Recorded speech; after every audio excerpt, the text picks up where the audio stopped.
कोई फायदा नहीं है दुकान संभालने का माँ। अब तो लगता है सामान बांधकर वापस गांव ही निकलना पड़ेगा। मम्मी जी, आपके प्यारे सुपुत्र ने जिंदगी में कभी अपना गांव देखा है क्या? पिछली 3 पीढ़ियों से तो आप लोग शहर में रह रहे हैं, फिर किस गांव जाने वाले हैं आप? पतिदेव एक दिन ग्राहक में कमी क्या हो जाती है, इन्हें सीधा गांव ही याद आ जाता है। विनीत का हमेशा का ये रोना और प्रिया का हमेशा का ये जवाब क्षितिज के चेहरे पर मुस्कान ला देता था। पर आज क्षितिज कोई प्रतिक्रिया नहीं देता और सीधा अपने कमरे में जाकर कपड़े बदलने लगता है। ये लीजिए पानी। क्या हुआ, आपका चेहरा बहुत बुझा बुझा सा लग रहा है।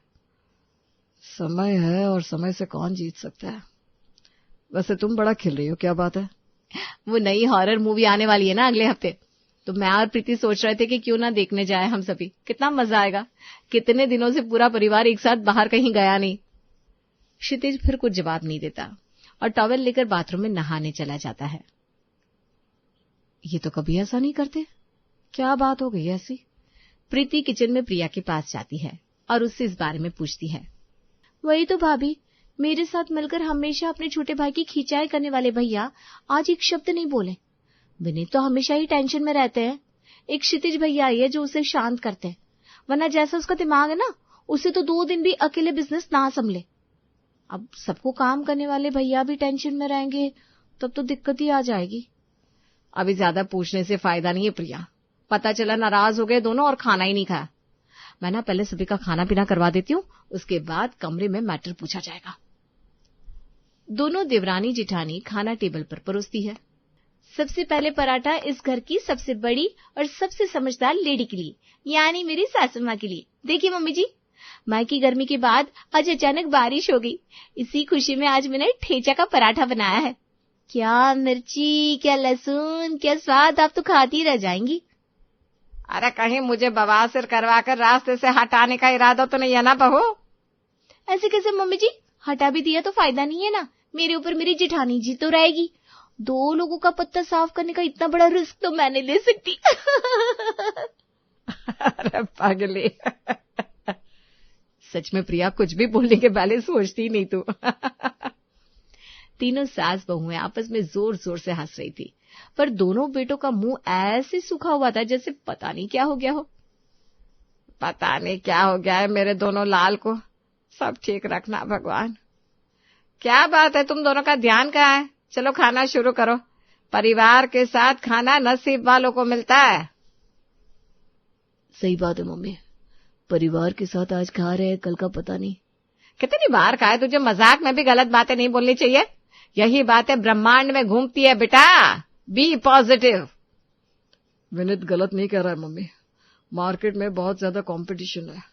बीच में जब सिलेंडर की प्रॉब्लम हुई तो बहुत सारे स्टाफ और चीफ कुक वापस अपने गांव चले गए। ज्यादा बड़ा बिजनेस तो है नहीं हमारा, ऊपर से ये ऑनलाइन बिजनेस वाले इतना ज्यादा ऑफर लगाकर चीजें बेचते हैं कि हमारे रेस्टोरेंट में कोई आना ही नहीं चाह रहा। मुझे तो समझ में नहीं आ रहा आगे क्या कैसे कुछ होगा। पूरा महीना खत्म होने को आ गया। रेस्टोरेंट का 60,000 किराया देना बाकी है। 1 लाख तो कमाई हुई है, कहाँ से किराया दे दे। अभी स्टाफ को पैसे देने हैं, बिजली बिल चुकाना है, एक्स्ट्रा एक्सपेंस, फिर घर का खर्चा। अरे बेटा, तो पैसे का लॉस तो नहीं हुआ है ना, बस कमाई कम हुई है। कई बार ऐसा होता है, कई महीने ऐसे होते हैं जब मुनाफा कम होता है, पर इसका मतलब ये थोड़ी ना है कि इंसान हाथ पसर कर बैठ जाए। और ये सिर्फ तेरे बिजनेस के साथ नहीं, गर्मी इतनी बढ़ गई है कि दोपहर में कोई बाहर निकलना ही नहीं चाहता। पूरा मार्केट ही मंदा चल रहा है। विनीत नहीं हूं मम्मी मैं कि छोटी सी बात पर हड़बड़ाकर कोई एक्शन ले लो। जो कस्टमर्स आते हैं कहते हैं टैक्स माइनस करके हमारा बिल बनाइए या कच्चा बिल बना दीजिए कि उन्हें टैक्स ना देना पड़े। मतलब बहुत दिक्कत हो रही है मम्मी, तुम समझ नहीं रही हो। इसलिए हमने तय किया है कि हम रेस्टोरेंट बंद कर देंगे। रेस्टोरेंट बंद कर देंगे? तो करेंगे क्या, खेती? ये सही कहा भाभी ने। भैया खेती कर सकते हैं हम। मम्मी वो पापा के गांव वाली जमीन है ना जो कब से खाली पड़ी है, उस पर चलकर खेती करना शुरू कर देते हैं। हाँ, एक तो तुम्हारा बाप है जो साल के 6 महीने पता नहीं कहाँ चला जाता है। अगर तुम्हारे पापा को ही तुम लोगों की फिक्र रहती तो आज इतनी दिक्कत नहीं होती हमें। बहू, इसके पापा को फोन लगा, कहाँ है वो? प्रिया अपने ससुर जी को फोन मिलाती है। मैं तो बहू हिमालय पर्वत के पास हूँ, यहाँ का नजारा बहुत अलग है। तुम लोग ना घर पर ही रह जाओगे, लाइफ एंजॉय करना सीखो, जरा बाहर निकलो, घूमो फिरो। यहाँ आपके बच्चे रोड पर आने वाले हैं पापा जी, और आप है कि लाइफ एंजॉय करने की बात कर रहे हैं। ये लीजिए मम्मी जी से बात कीजिए। आपको देश भ्रमण ही करना था तो शादी करके मेरी जिंदगी बर्बाद क्यों की आपने? यहाँ बच्चे फंसे हुए हैं और आप है कि देश भ्रमण कर रहे हैं। इस तरह परिवार को छोड़कर कोई सन्यासी नहीं बन जाता। वापस आइए आप। बच्चे रेस्टोरेंट बंद करने की बात कर रहे हैं, कह रहे हैं खेती करेंगे। आपकी जमीन कौन सी है जिस जमीन का रोना गाना हमेशा गाते थे आप? पूरे 6 महीने बाद अनंत अपने घर लौटता है और उस अलमारी को खंगालना शुरू कर देता है जिसमें गांव के खाली प्लॉट के पेपर्स रखे हुए थे। कोई जमीन थी भी या इतने दिन से हम सबको मूर्ख बना रहे थे आप? नहीं, जमीन तो थी, पेपर यहीं कहीं रखे थे मैंने शायद। मतलब कि पेपर्स नहीं है भैया? अब बैठकर खेती भी नहीं कर सकते हम लोग, क्या करें? मजदूरी शुरू कर दे क्या? घर भी अपना नहीं है, वहां रेस्टोरेंट से पैसे आएंगे नहीं तो इस घर का किराया कैसे देंगे? मम्मी हम क्या करें, तुम ही बताओ, कितने दिन तक खींच पाएंगे हम इस तरह? मैं तो सोच रहा हूँ 8-10 हजार की नौकरी पकड़ लेता हूँ। सुन रहे हैं आप? यहाँ बच्चे 8-10 हजार की नौकरी करने पर मजबूर है और आप घूमने फिरने में 20 लाख रुपए उड़ा दिए। खाली करके आए अपने अकाउंट को। अरे खाली कहा गया, 20 हजार थे। 20 लाख में से 20 हजार बचाकर कोई एहसान नहीं कर दिया आपने हम पर। हाथ में पैसे नहीं है, ऊपर से गांव के जमीन के पेपर नहीं मिल रहे। अरे क्या करे भगवान, हम लोग कहाँ जाए? अरे मिल गए प्लॉट के पेपर्स। 5 बीघा जमीन है मेरी, यानी कि 80 कट्टा जमीन है गांव में। वही एक छोटा सा घर भी है। खेती के लिए सरकार सब्सिडी भी देती है, बहुत मदद हो जाएगी, और लोन भी कम ब्याज पर मिल जाता है। कभी बारिश नहीं हुई तब सरकार मदद करती है, कभी धूप के कारण फसल बिगड़ गई तब भी सरकार मदद करती है। ऊपर से अनाज का इंश्योरेंस भी होता है। मुझे तो लगता है जमीन को बेचकर हमें हाथ में पैसे ले लेने चाहिए पापा जी, और एक अच्छा बिजनेस शहर में ही शुरू करना चाहिए। ये हड़बड़ी में गांव जाकर खेती के बारे में सोचना सिर्फ उतावलापन है। यहाँ से भागने से कुछ नहीं होगा। हमें कुछ पता ही नहीं है खेती के बारे में। हम खेती कैसे करेंगे? और पता नहीं कितने समय से वो जमीन वैसी ही पड़ी होगी, उस पर खेती हो पाएगी या नहीं हो पाएगी। यहाँ तो बहुत सारे कर्जदार बैठे हैं भाभी। अगर हमने जमीन बेचकर पैसे उठा भी लिए ना, तो सबसे पहले उन पैसों को हमारे कर्जदार उठाकर ले जाएंगे, और गांव की जमीन लेगा ही कौन? पानी के दाम पर जमीन देने वाली बात हो जाएगी ये तो। और मजबूरी में कहिए या हड़बड़ी में, सुरेश का पूरा परिवार शिकारपुर गांव के लिए निकल जाता है। घर तो ये ठीक ही है मम्मी जी, पर अभी इसे और ठीक करना पड़ेगा भाभी। पता नहीं कितने जन्मों से बंद था ये घर। सभी एक एक झाड़ू पोछा उठा ले तो ज्यादा आसानी होगी। चल विनीत, काम पर लग जा। जितना जल्दी घर एडजस्ट होगा उतना ही जल्दी हम प्लॉट पर खेती का काम शुरू कर पाएंगे। घर की साफ सफाई अच्छे से हो जाती है। एक साथ सभी बैठकर साथ में लाया हुआ सूखा नाश्ता कर रहे होते, तभी आसपास वाले खाना लेकर वहां पहुंच जाते हैं। लोग गांव को छोड़कर शहर जाते हैं और आप लोग शहर छोड़कर वापस गांव आए। इससे बड़ी उपलब्धि हमारे शिकारपुर गांव के लिए क्या हो सकती है? वक्त वक्त की बात है भाई साहब। ओहो, समझ सकता हूँ। जब परिस्थितियां खराब होती है तो अपनी मिट्टी की ही याद आती है। ये लीजिए, मेरी पत्नी ने आप सबके लिए नाश्ता भिजवाया। लो जी, इत्तेफाक हो गया। मनमोहन, मैं भी नाश्ता लेकर आया हूँ। कल रात ही आप लोग आए हैं, एडजस्ट होने में वक्त भी लगेगा ना। इतनी जल्दी रसोई में मसाला लाना, चूल्हा लाना कहाँ हो पाता है। जब तक आप लोग अच्छी तरह से यहाँ पर सेटल नहीं हो जाते, हमारे घर पर खाना पीना कर लीजिए। वैसे आप लोगों ने सोचा क्या है, क्या काम करने वाले हैं आप? खेती करेंगे। वो कुएं के पास वाली 4 बीघा जमीन जो है ना, वो हमारी जमीन है। वो जमीन आप लोगों की है? आप लोग तो काफी बड़े लोग निकले भाई साहब, जरा मदद कीजिए। हमारा जमींदार अपनी जमीन पर हम लोगों से खेती करवाता है और दिन के महज 50 रुपए देता है। मेहनती तो हम सब बहुत है, बस एक अच्छी सी जमीन की तलाश है। अगर आप हमें सही दाम देंगे तो हम आपके लिए खेती कर देंगे।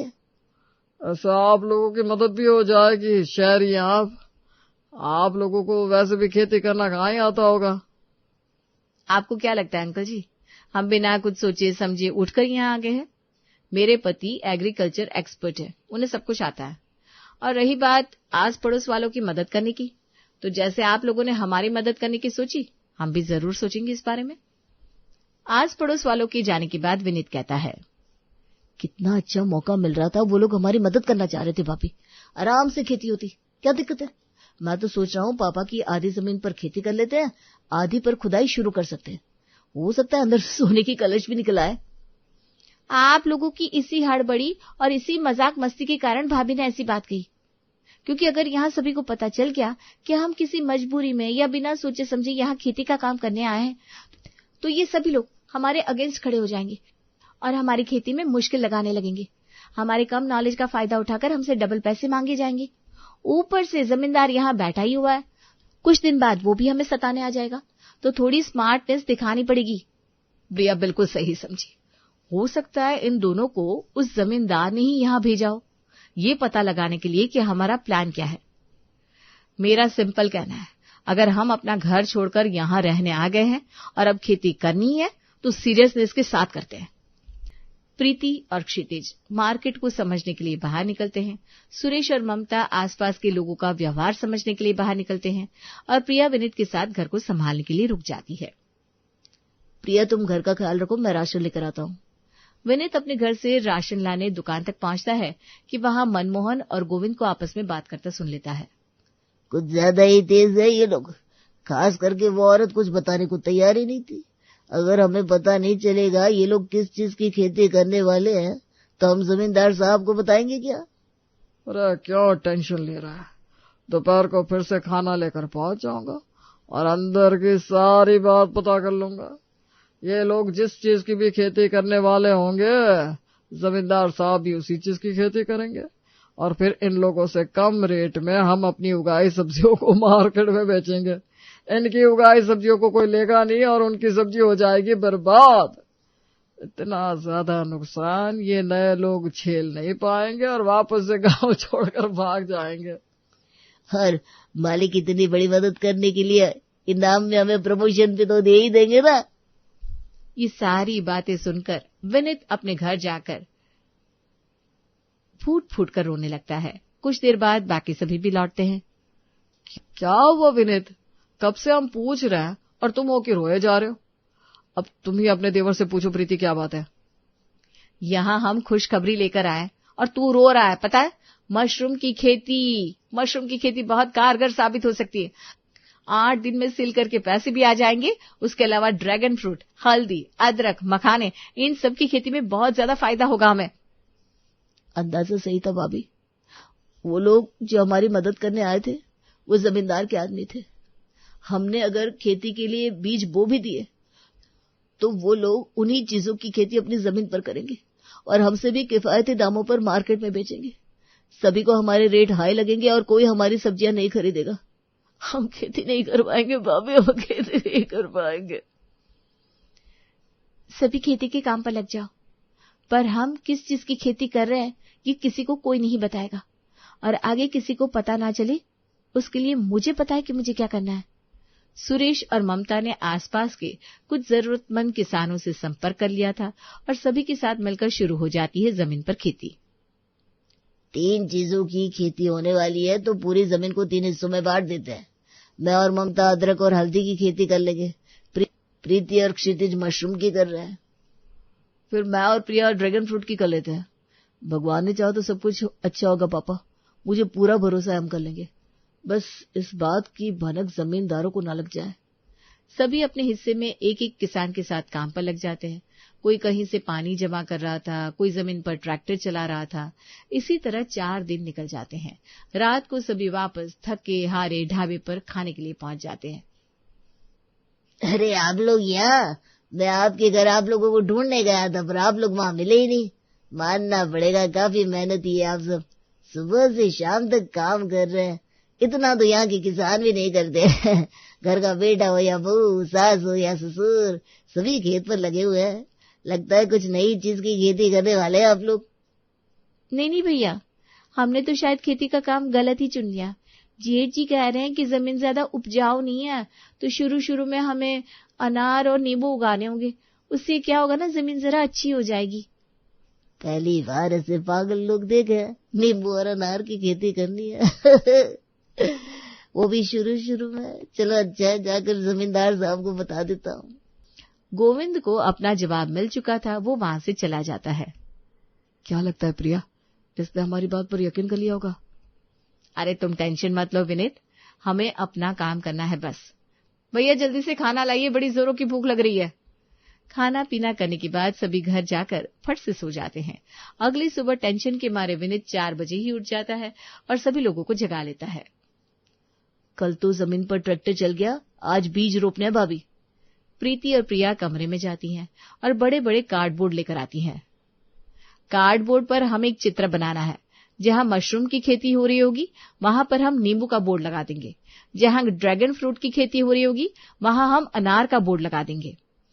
अदरक और हल्दी की खेती की जगह हम लगाएंगे दाल का चित्र, ताकि उस चित्र को देखकर गोविंदा और मनमोहन एक आइडिया लगा ले कि हमने जो कहा था वो बात थोड़ी बहुत तो सच थी। वो हमें देखकर खेती करना शुरू करेंगे और फिर जमींदार साहब और हमारा होगा खेला। सच में भाभी आप तो बहुत होशियार है, ऐसे तो वो लोग कभी अंदाजा ही नहीं लगा पाएंगे कि हम क्या कर रहे हैं। खेती की ये बात अब सच में सीरियस हो चुकी थी। प्रीति का पूरा परिवार तन मन धन से इस खेती में जुड़ चुका था। अब उनके पास हारने के लिए कुछ नहीं था और जीतने के लिए सब कुछ। विनीत भैया, हम भी तो आपके साथ ही काम कर रहे हैं, तो हमें पूरी बात बताइए।